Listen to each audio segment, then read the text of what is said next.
We just had a very, very passionate and it was coming from the heart of the person who has really worked with it and really loves her work. And it's a great technology. Congratulations. I would like to know how your technology works because in your presentation that was not there. That was the missing part of it. How does it work? Uh, I am R.A. Rajeev, as she has just introduced. Last year I retired from service, Indian Administrative Service. I belong to 1987 batch. And during my tenure, I have dealt with solid waste management as Additional Municipal Commissioner of Mumbai Municipal Corporation.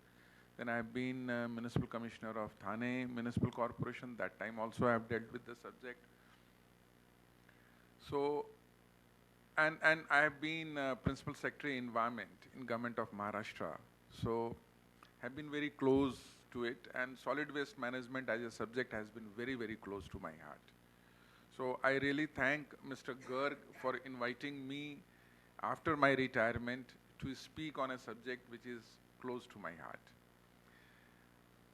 As has been told in the beginning of this session that the world will very soon will be producing just double the billion tons of waste which it is producing at present.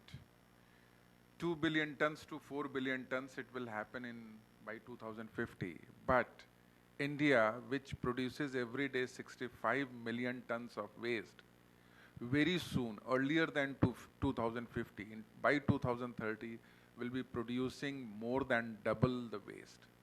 That will be around 165 million tons. So our contribution to waste generation in the world will increase tremendously and has been increasing. And why not? Because we all have been developing, progressing very fast. Urbanization, pace of urbanization has been the fastest in this decade, and in the coming decades also, India will urbanize very fast. And waste production increases with urbanization. Everybody sitting here knows about it. Per capita waste production increases. So,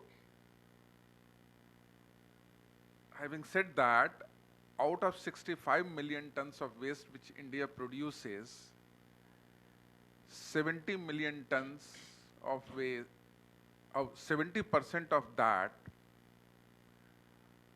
goes to landfill, which is not a scientific landfill, which is, as we all know, is a dumping sites, which are managed in a very, very unscientific way. Leachate flows everywhere, which pollutes the water and underground water. The air pollution happens. There are no covers put every day on the waste which is dumped there. So only 70% of 65 million ton goes to the dumping sites. And out of that, only around 12 million tons on a daily basis gets processed in this country. So out of the total waste which we generate in this country, only less than 20% of waste we process. So here is a big chance for technology providers, for companies like yours, trash cans, and which is amazing technology which the Indian solution you have found. Because when I was working for that, I had seen this material recovery facility at different places, and I was successful in bringing one to Mumbai, which is at present working in Mumbai, the material recovery facility at Kanjurmarg landfill site. It's there, which we had seen at different places, and we got one. So as Mr. Mazumdar was talking in the morning about different technologies, let me tell you one thing which I am very fond of saying, that our landfill sites or dumping sites have been the dumping ground of so many technologies of waste processing in the country. Different municipal corporations, different municipalities started at different points of time. Different technologies were pursued for some time. Mumbai also, long back, historically, if I can say, tell you, that in 60s and 70s, used to compost waste. And there was proper industrial unit for composting waste at the dumping ground of Devanar in Mumbai in 60s and 70s. Gradually, what happens to such technologies after some time, the corrosion in waste industry happens very, very fast. And because of that corrosion, the first factory which was composting unit, which was installed there, became uneconomical, unfeasible, which was later on not modernized, and composting, which is one of the best technology for Indian waste at present, which processes the maximum waste and which still has the ability to process the maximum waste that way, became non-existent in Mumbai, and as a result, from processing almost 60–70% of waste that time, they came down to zero processing. So most of the technologies which were started with good intentions could not be pursued in different places. The other reason for that being that the operators who have been operating these technologies have been indulging into unethical practices of not caring for the environment per se. See, cutting cost at this corner, that corner, and most of the municipalities and municipal corporations also not having the capabilities to understand the engineering part of it, technological part of it. I'm just telling you the overall scenario in which we are living at present. And as one more point which was said, that most of the urban waste processing tenders in different municipal corporations and councils, which have failed because of lack of knowledge is one thing, and the political environment in which we function in municipalities and municipal corporations. So these are the challenges in which you have to think about where technology have to be introduced. But there are some 7–8 very good technologies, very smart technologies, which at present are being used by different municipal corporations, different cities in the world, and which India can also, different municipalities and cities, if they can adopt, there will be a lot of cost reductions, and there will be a lot of time reductions as you all know, waste processing has the source segregation component, then you have the collection component, collection and transportation, and then the third component is your waste processing. So there are technologies which interfere at all these three layers of waste processing, smart technologies which are available in the market. I thought that there will be some more technology providers who will be coming and presenting their technologies. We had only one, and I had not, frankly speaking, I had not come across this technology, which is really excellent one, and it should be. I still remember I visiting one of the waste processing unit in Toronto, and there I'll just share with you in this gathering that there the whole mixed waste was being separated and segregated through sieving system in water. So what used to happen that all the organic waste used to get crushed and mixed with water, and all inorganic or non-biodegradable waste, mostly plastics, used to float above the water, and it used to be sieved out of that, and thus the organic, inorganic plastics and other materials used to get segregated at that level where the mixed waste was coming to this waste processing plant in Toronto. And the water with the biodegradable waste was being carried out. Out of that, water was being again taken out, and the material which was crushed there was going for biomethanation plant. So they were generating energy, they were segregating this plastic which was going to the recycle industries, and this is how one simple technology, which is, I was told that Toronto was implementing that some from 25 years back, and there was some American company, technology provider, which had done this. And still, I believe Toronto is implementing that technology, which is fantastic. I went to their biomethanation plant, and the gas which it was generating, the energy it was generating, the whole unit was very, very modern that way. So there are technologies which one can use. This is not a very difficult process to understand, that how water can be used to segregate waste and help in biomethanation, this thing. So the one technology which we used in Kanjurmarg dumping ground, and which is at present also working very well, is the you call it biomethanation, but by dumping the waste and covering it and putting gas pipes to that and collecting gas out of that.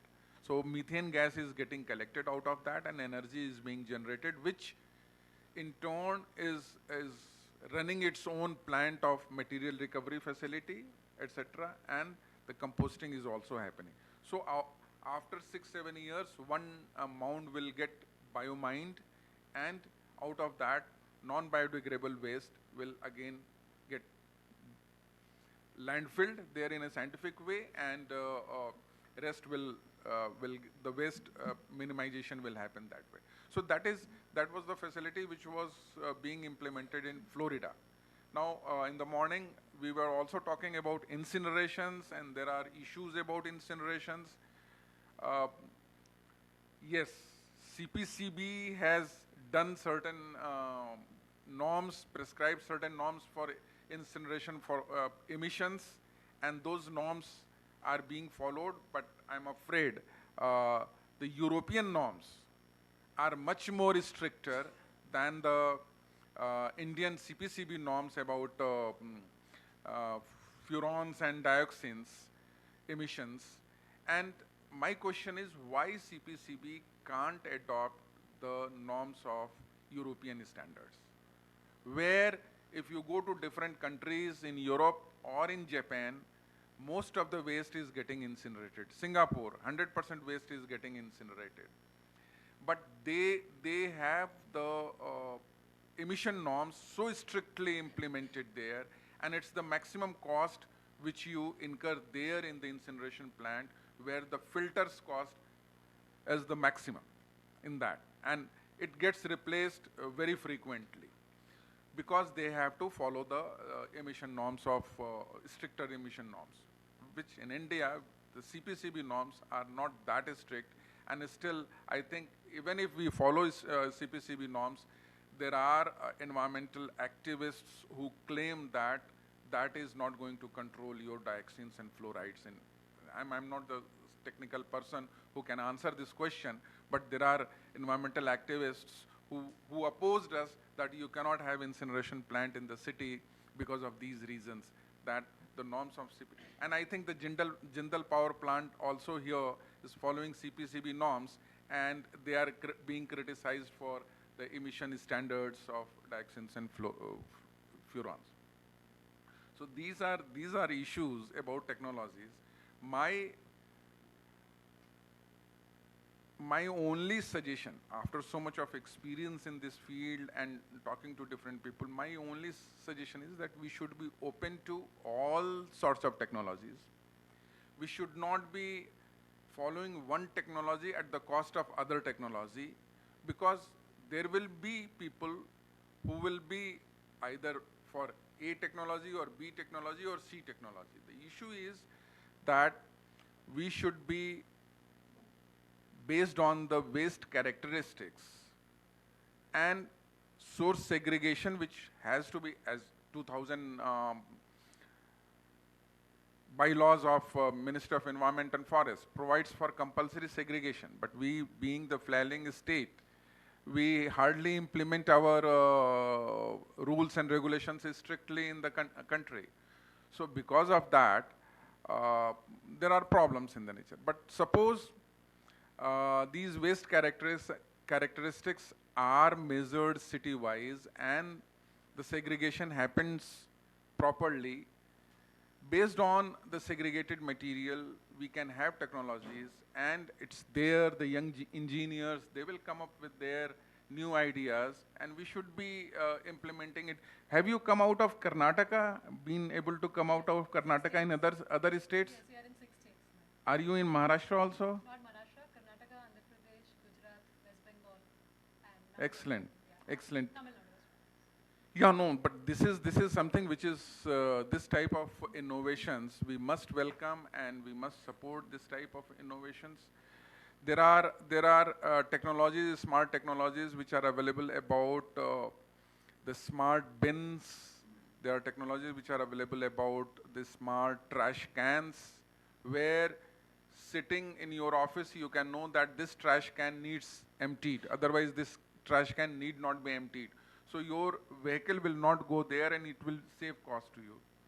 There are segregator robos also available in the this thing, and in material recovery facility thing, where, for example, San Francisco has been able to remove 75% of its waste from going to landfill sites, just because by using the material recovery facility and the robos, smart robos for waste segregations at its level. 75% of its waste do not go to the landfill sites. So there is a city in Korea which has done pneumatic pipes, laid down pneumatic pipes. These are new technologies available, pneumatic pipes all over the city, where collection is not done through trucks. Collection is not done through compactors, and it is sucked through the pipes. As the sewage goes through the pipes, all the waste also goes through the pipes. So your whole collection is taken care of through underground pipes. So these are the future technologies which one must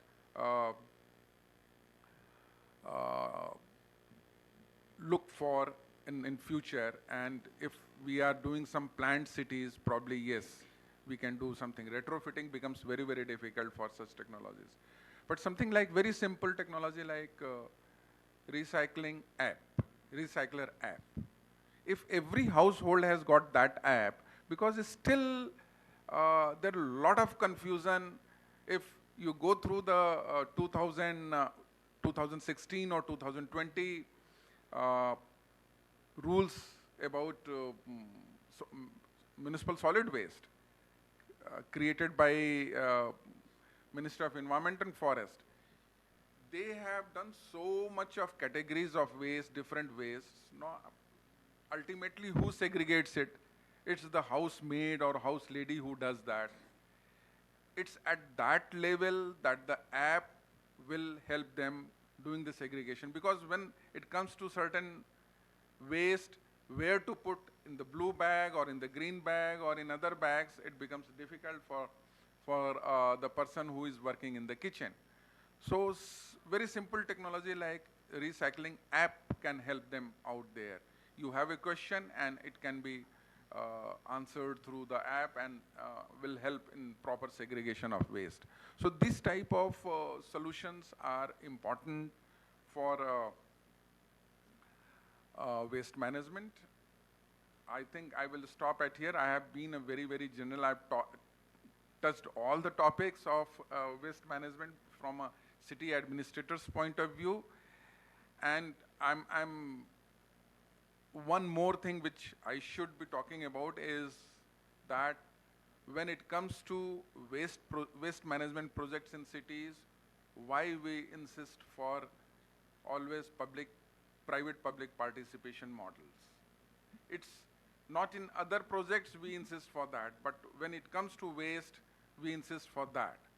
Because no engineer wants to work in waste management sector. Because no municipal engineer or city engineer or for that matter officer wants to work in this dirty field. This is supposed to be a field which is untouched for, which is untouchable type of thing. So okay, give it to some private player to run it. But when it comes to private player on a long-term basis, PPP models have not worked in this country.